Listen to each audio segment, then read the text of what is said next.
Remove. Okay.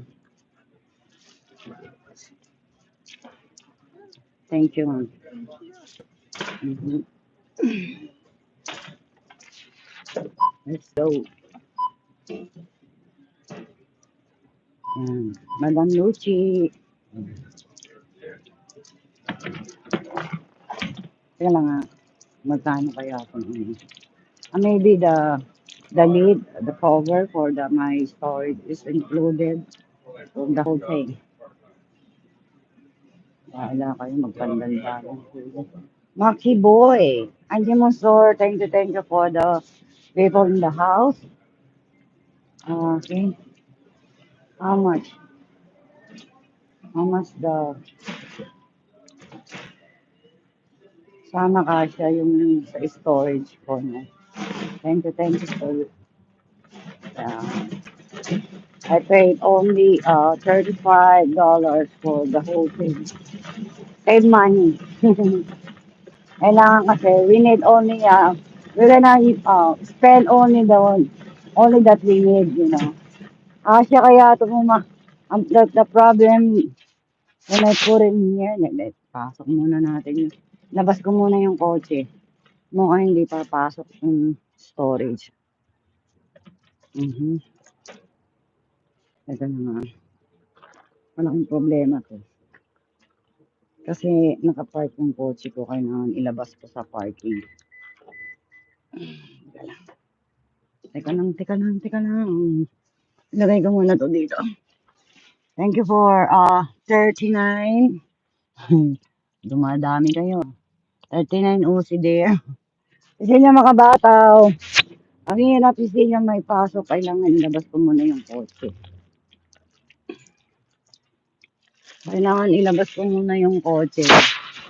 Kasi hindi makakapasok yung storage. Yan. Small storage that I bought. Diba? Lalabas ko muna yung kotse ko. Ipapark natin ang matinong parking. Ay, I'm tired. Kasi nagmamadali. Ayun o.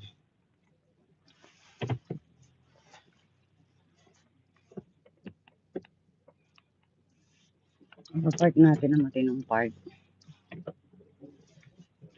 Kasi sign tayo ng magandang sign. Ayan. Kailangan natin. Dali lang. Kailangan kasi maipasok ng storage eh. May manika pa.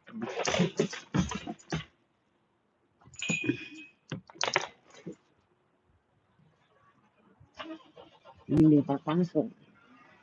Dito kasi sa Amerika, kung wala ka ng space para sa mga ting-ting mo, kaya storage. Ayan ang problema. Ano ngayon ito? Yan lang ah. Hirap naman. Buti na lang ganitong oras ako nandirito. Kung hindi, magpipit-pit mga tao dito. Oh!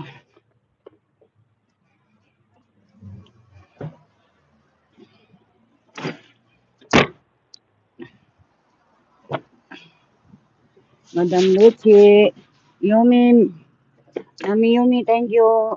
Yung mga bago dyan. Ano ba to? Yung aking fishing rod.